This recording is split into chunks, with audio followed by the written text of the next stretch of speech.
Thank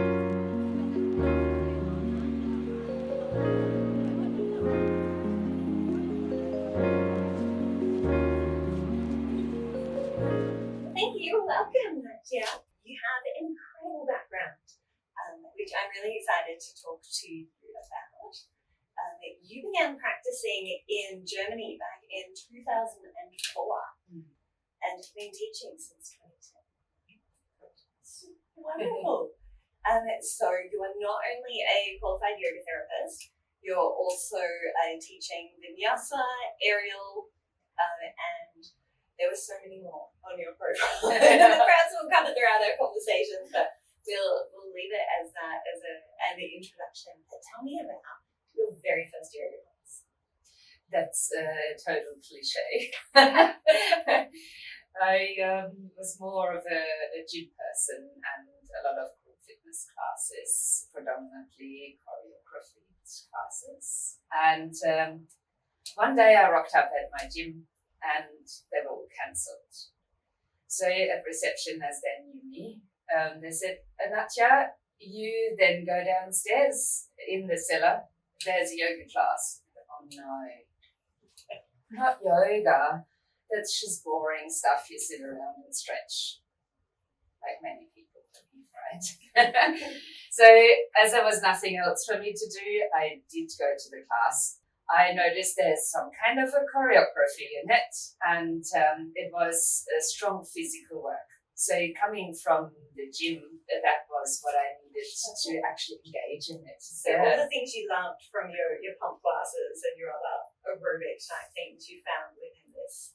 Yeah, well, at least I saw a glimpse of that. Some of the strength work, perhaps. Yeah. So what was it that made you come back for more? It was that I noticed there's something to this, and I couldn't get quite into the postures where I was so used to, Tai-Bo and aerobics kind of movements. So I persisted, and funnily enough, there was another person, and it was her first class as well. So we both continued the practice for quite some time. That very first class, you had a yoga buddy. That's adorable. I love that. And someone to traipse around the city or cities to find what you're looking for. What fun. So what have been the key moments on your yoga journey to take you from those first classes and finding yourself in a class that you didn't want to be in to now teaching? It was when we moved here, of course, there was nothing we could do much. We were looking after the money to settle. And so it took a while until I joined another gym here.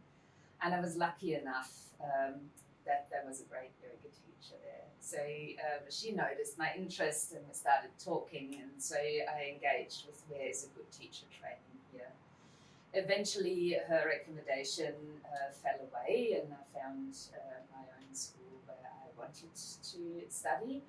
But that wasn't the turning point. I struggled pretty much with the language. At the time, my English was good, but not as good as to understand all the terminology of yoga, and let alone anatomy and other things. So I went through that course translating a lot of our notes, and it took ages to get there. So then I started teaching straight away, but it wasn't until I got ill that I realized what this is really about.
what do you tell people then to expect?